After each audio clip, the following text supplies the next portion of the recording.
Hello student, welcome to Sajjad tutorials. आज का हमारा टॉपिक है ज्योमेट्री।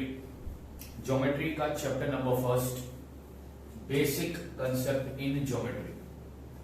वीडियो को आगे कंटिन्यू करने से पहले मैं मेरे सारे 9th स्टैंडर्ड के बच्चों को सॉरी बोलना चाहता हूं कि ये एक लंबे समय के बाद मैं तुम लोगों के लिए एक वीडियो बना रहा हूं, क्योंकि इतने दिन बेसिकली सिर्फ 10th स्टैंडर्ड के वीडियो अपलोड हो रहे थे।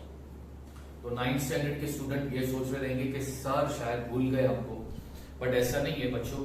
बहुत सारे काम होते हैं, तो काम करते समय वो काम करते करते टाइम निकालना पड़ता है। और वीडियो को बनाना मतलब लेक्चर लेना बहुत इजी है, लेकिन लेक्चर लेने के बाद वीडियो को फिर एडिट करना और अपलोड करना, इसमें बहुत ज्यादा टाइम जाता है। बाय द वे, हेंसफोर्थ अभी से तुम लोगों के लिए रोजाना एक वीडियो तो आता ही रहेगा। तो आइए अब हम ज्योमेट्री का फर्स्ट चैप्टर स्टार्ट करते हैं, और वो फर्स्ट चैप्टर का नाम है बेसिक कंसेप्ट इन ज्योमेट्री। अब ये चैप्टर के में क्या क्या पढ़ेंगे वो तो तुमको आगे चलकर समझ में आएगा ही, लेकिन ये चैप्टर का इंट्रोडक्शन देने से पहले मैं वर्ड ज्योमेट्री को डिफाइन करना चाहता हूं कि ज्योमेट्री ये वर्ड कैसे बना या कहां से आया। Word geometry is derived from the Greek word geo and metria। ये जो वर्ड ज्योमेट्री है ये दो ग्रीक वर्ड से बना है।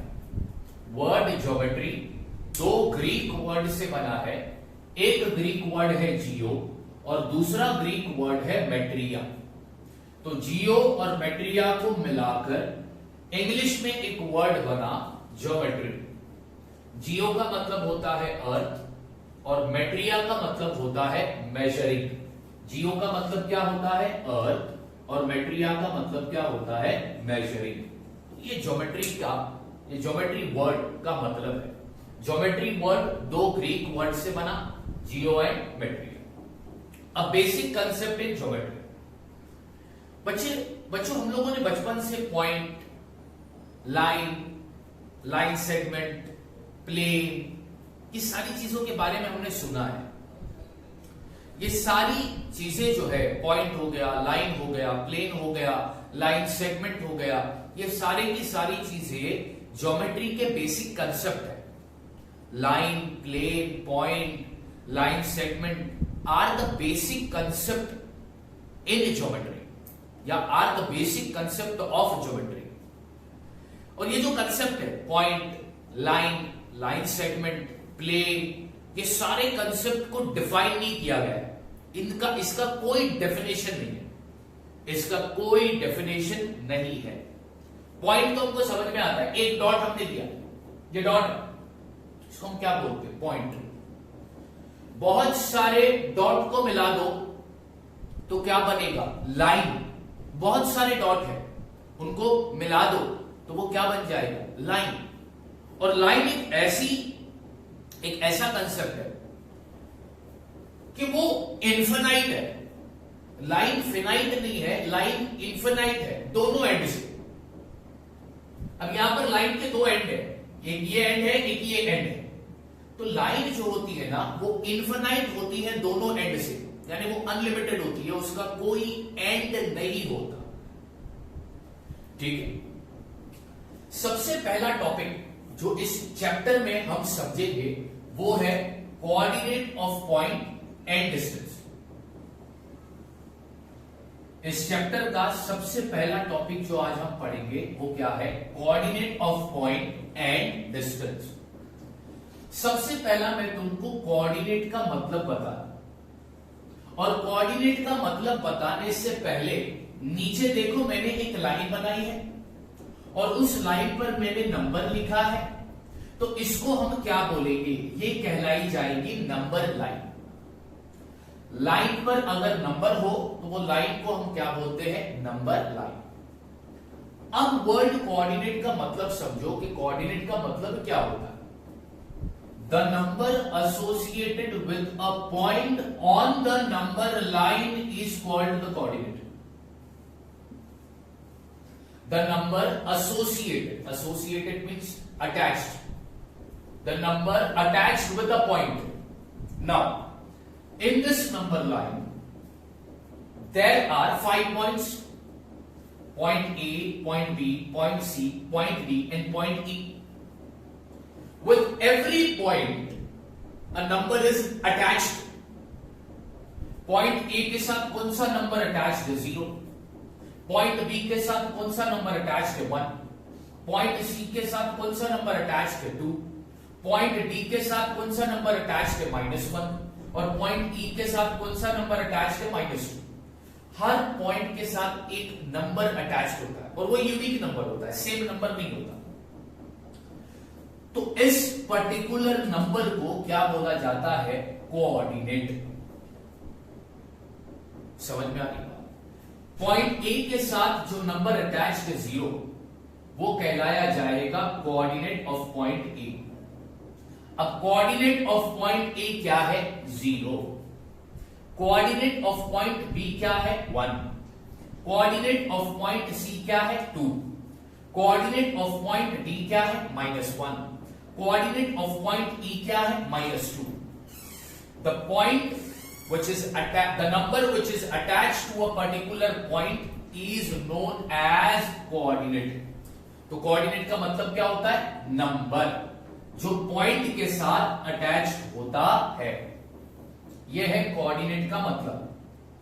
अब डिस्टेंस बिटवीन 2 पॉइंट, 2 पॉइंट के बीच का डिस्टेंस कैसा मिलेगा?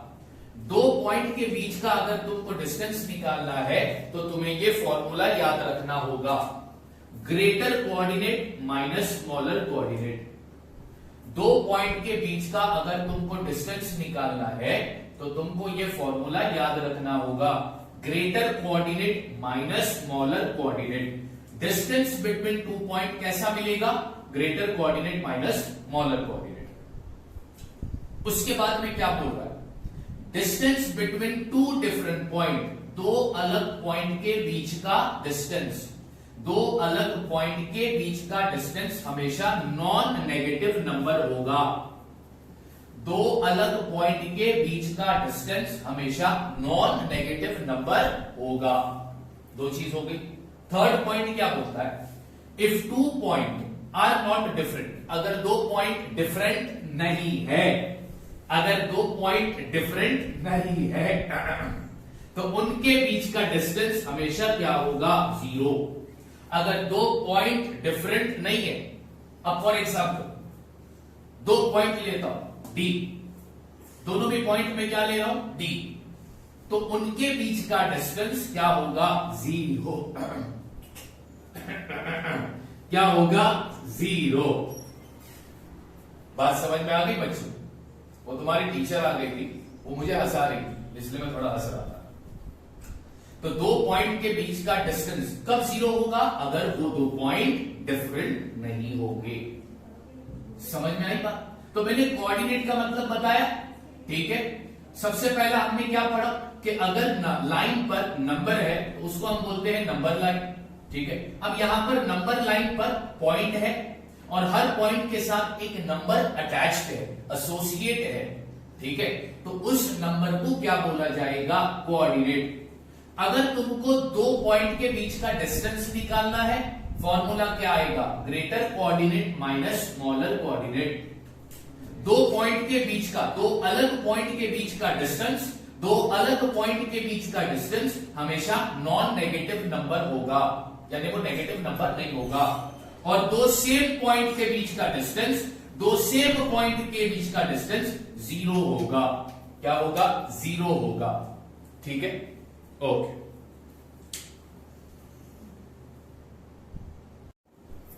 ऑलराइट बच्चों, तो हमने पहला टॉपिक क्या पढ़ा? हमने पहला टॉपिक पढ़ा coordinate of point and distance, ठीक है।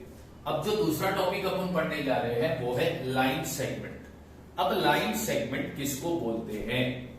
ध्यान देना बच्चों, मैं एक लाइन बना रहा हूं, ये मैंने बनाई लाइन, और यहां पर मैंने पॉइंट दिया ए और यहां पर मैंने पॉइंट दिया B.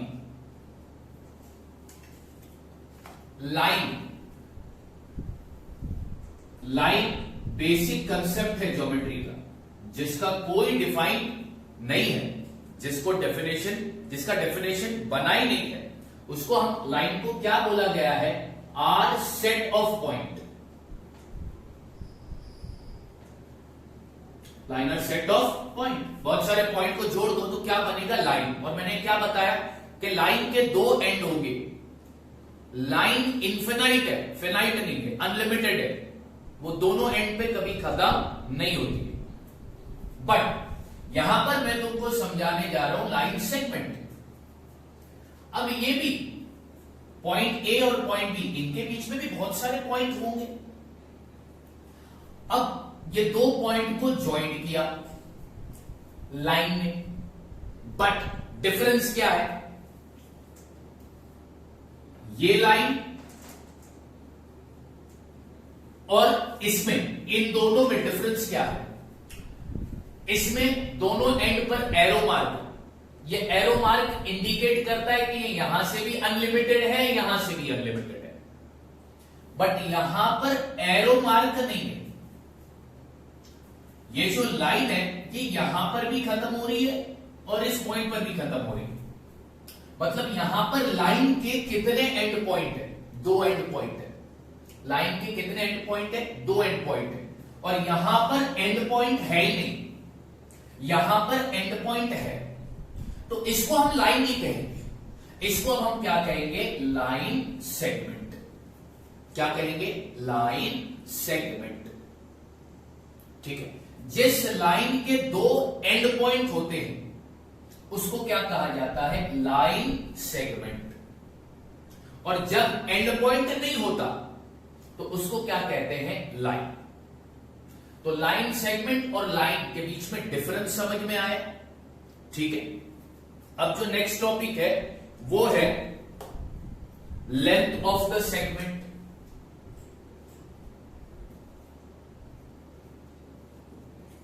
Length of the segment. अब इसका डेफिनेशन क्या कहता है? The distance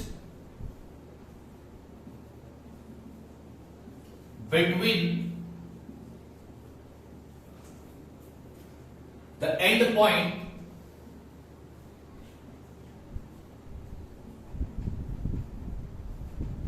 of a segment is called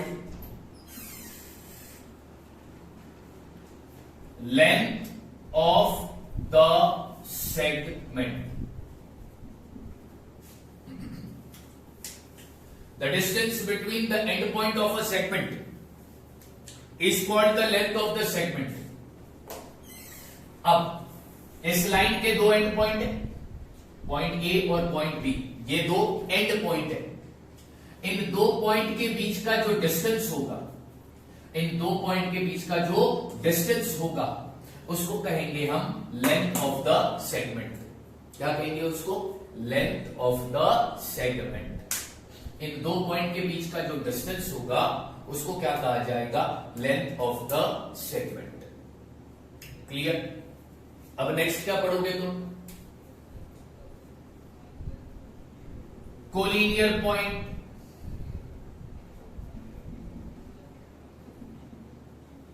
if 3 or more point lies on the same line is called collinear point. अगर 3 या 3 से ज्यादा पॉइंट सेम लाइन पर आ रहे हैं, अगर 3 या 3 से ज्यादा पॉइंट सेम लाइन पर आते हैं तो उसको कहा जाता है कोलिनियर पॉइंट। अब जैसे कि point A, point B, point C and point D, 3 या 3 से ज्यादा पॉइंट है, सेम लाइन पर है, तो इन पॉइंट को हम क्या कहेंगे? Collinear point. Therefore point A comma या point A B C D are collinear point. इसको क्या बोला जाएगा? Collinear point. अगर 3 या 3 से ज्यादा पॉइंट एक ही लाइन पर आते हैं तो उसको कहते हैं कोलिनियर पॉइंट। उसके बाद एक और टर्म है non collinear point.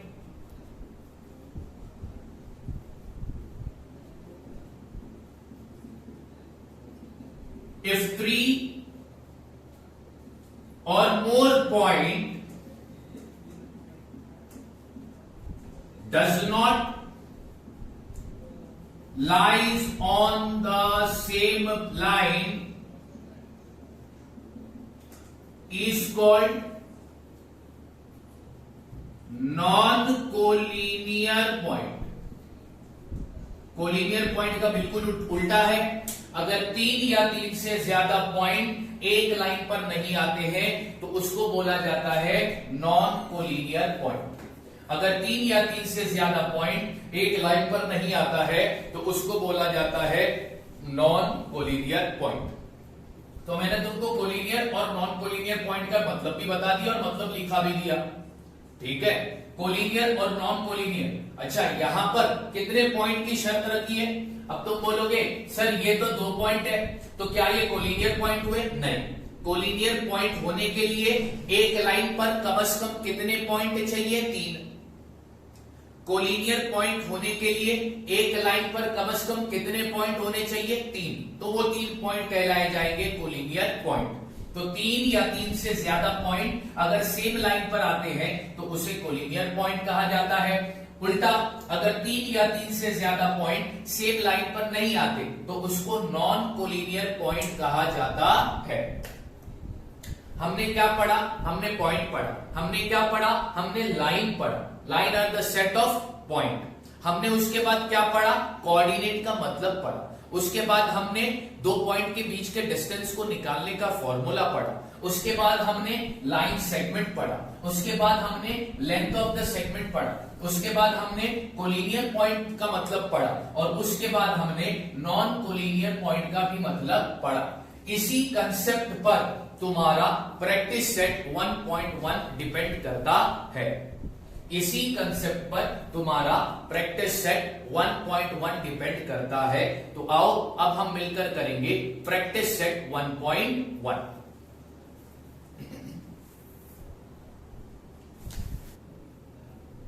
Hello friends, अब हम स्टार्ट करने जा रहे हैं प्रैक्टिस सेट 1.1 का क्वेश्चन नंबर फर्स्ट। क्या बोलता है? Find the distance with the help of the number line. ये नंबर लाइन दी है, तुम्हें डिस्टेंस फाइंड करने बोला है। तो इसमें फर्स्ट क्वेश्चन जो है वो है डिस्टेंस निकालना है पॉइंट बी और ई के बीच का। पॉइंट बी और ई के बीच का हमको डिस्टेंस फाइंड करना है। तो अब कैसे फाइंड करेंगे? तो सबसे पहले मैं यहां पे लिखूंगा coordinate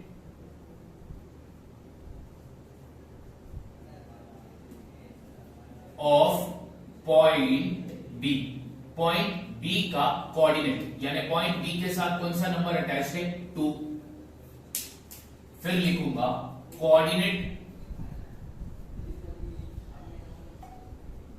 of point E. Point ई के साथ कौन सा नंबर अटैच्ड है? 5। ठीक है, अब पॉइंट बी और ई के बीच का हमको डिस्टेंस निकालना है। तो तुम बताओ कौन सा नंबर बड़ा है? तो यहां पर तुम बोलोगे sir 5 is greater than 2। 5 is greater than 2। 5 is greater than 2। अब डिस्टेंस बिटवीन 2 पॉइंट का फॉर्मूला क्या था? 2 पॉइंट के बीच का डिस्टेंस को निकालने का फॉर्मूला क्या है? Greater coordinate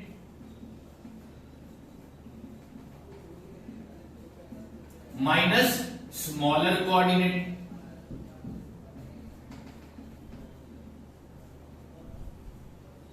is equal to, अब यहां पे लिखा distance between point E and ई।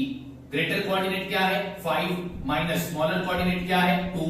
तो पॉइंट बी और ई के बीच का डिस्टेंस अपने को कितना मिला? 3। अब इसमें सेकंड क्वेश्चन, अब तुमको डिस्टेंस फाइंड करना है पॉइंट जे और ए के बीच का। पॉइंट जे और ए के बीच का तुमको डिस्टेंस फाइंड करना है। तो अब डिस्टेंस फाइंड करने का फॉर्मूला क्या है? डिस्टेंस फाइंड करने का फॉर्मूला है greater coordinate minus smaller coordinate. तो सबसे पहला हम पॉइंट जे और ए के कोऑर्डिनेट लिखेंगे। तो यहां पर लिखता हूं coordinate of point J. Point J के साथ कौन सा नंबर अटैच है? -2। फिर नीचे लिखूंगा coordinate of point A. Point A के साथ कौन सा नंबर अटैच है? 1। अब डिसाइड करेंगे कि दोनों में बड़ा कोऑर्डिनेट कौन सा है। तो पॉजिटिव हमेशा बड़ा होता है और नेगेटिव हमेशा छोटा होता है। तो यहां पे लिखता हूं therefore 1 is greater than -2। अब दो पॉइंट के बीच के डिस्टेंस को निकालने का फॉर्मूला क्या था? दो पॉइंट के बीच के डिस्टेंस को निकालने का फॉर्मूला है greater coordinate minus smaller coordinate. तो ग्रेटर कोऑर्डिनेट क्या है? 1। फिर माइनस स्मॉलर कोऑर्डिनेट क्या है? -2। तो वो ब्रैकेट में लिखूंगा। इक्वल की साइड डाला 1, bracket means multiply, minus into minus plus 2 is equal to 3। तो पॉइंट जे और ए के बीच का डिस्टेंस अपने को कितना मिला? 3। अब इसमें थर्ड,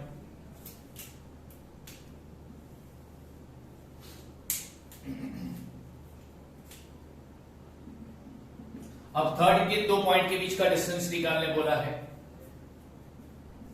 पॉइंट पी और सी के बीच का डिस्टेंस निकालने बोला है। तो डिस्टेंस निकालने से पहले अपन पॉइंट की क्या लिखेंगे? कोऑर्डिनेट। तो यहां पे लिखता हूं कोऑर्डिनेट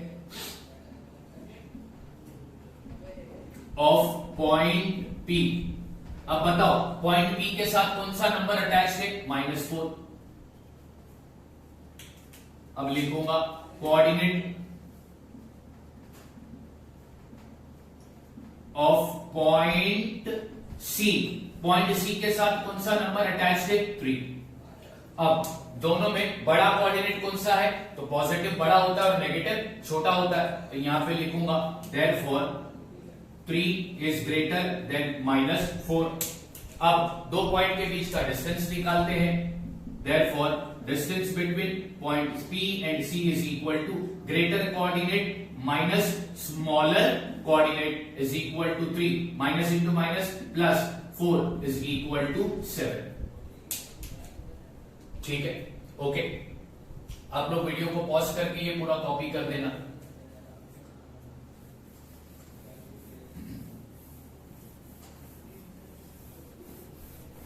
अब इसमें फोर्थ देखते हैं क्या है, किन पॉइंट के बीच का डिस्टेंस निकालने बोला है।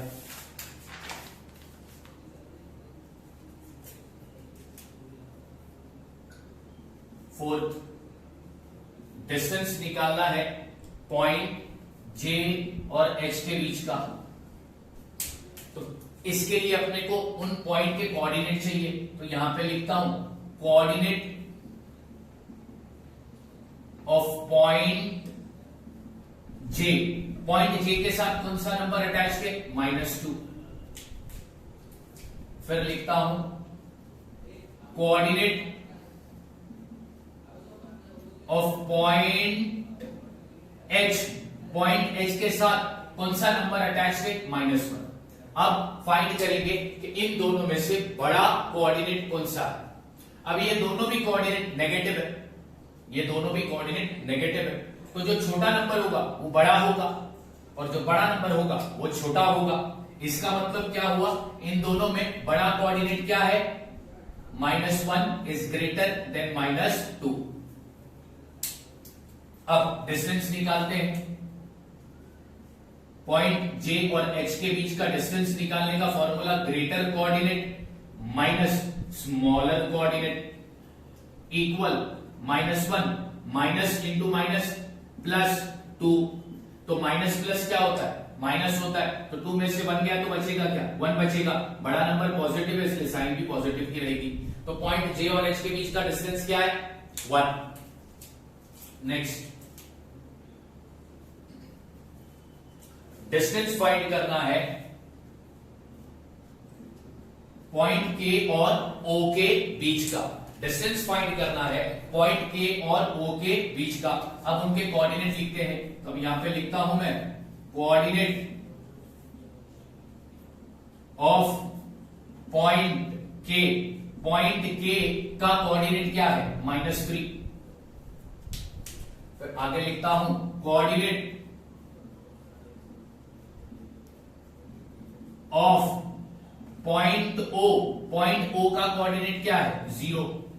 अब ये डिसाइड करेंगे कि दोनों में बड़ा कोऑर्डिनेट कौन सा है। एक कोऑर्डिनेट नेगेटिव है, दूसरा कोऑर्डिनेट 0 है, तो 0 नेगेटिव से बड़ा होता है। 0 नेगेटिव से बड़ा होता है, तो 0 इज ग्रेटर देन -3। अब इन दो पॉइंट के बीच का डिस्टेंस फाइंड करते हैं। देयरफॉर डिस्टेंस के और ओ के बीच का डिस्टेंस क्या आएगा? Greater coordinate minus smaller coordinate, तो 0 माइनस इंटू माइनस प्लस 3, तो 0 प्लस 3 कितना होगा? 3 होगा। कितने एग्जांपल किए? 5 एग्जांपल किए ना अपन ने डिस्टेंस फाइंड करने के।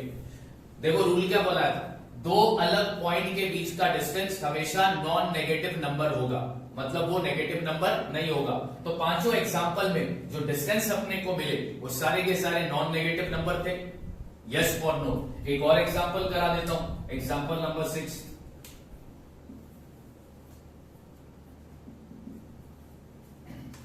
डिस्टेंस फाइंड करना है पॉइंट ओ और ई के बीच का। ठीक है भाई, अब उनके कोऑर्डिनेट लिखते हैं। अब यहां पे लिखता हूं therefore coordinate of point O. Point O का कोऑर्डिनेट क्या है? 0। फिर पॉइंट ई का कोऑर्डिनेट लिख देता हूं, coordinate of point E. Point ई का कोऑर्डिनेट क्या है? 5। अब एक कोऑर्डिनेट 0 है, दूसरा कोऑर्डिनेट 5 है, और 5 पॉजिटिव नंबर है। तो बताओ 0 और 5 में क्या बड़ा है? तो 5 बड़ा है, तो 5 इज ग्रेटर देन 0। अब दो पॉइंट के बीच का डिस्टेंस निकालते हैं, और डिस्टेंस निकालने का फॉर्मूला क्या है? Greater coordinate minus smaller coordinate, तो आंसर विल बी 5। इस तरह तुमको दो पॉइंट के बीच का डिस्टेंस निकालना होगा।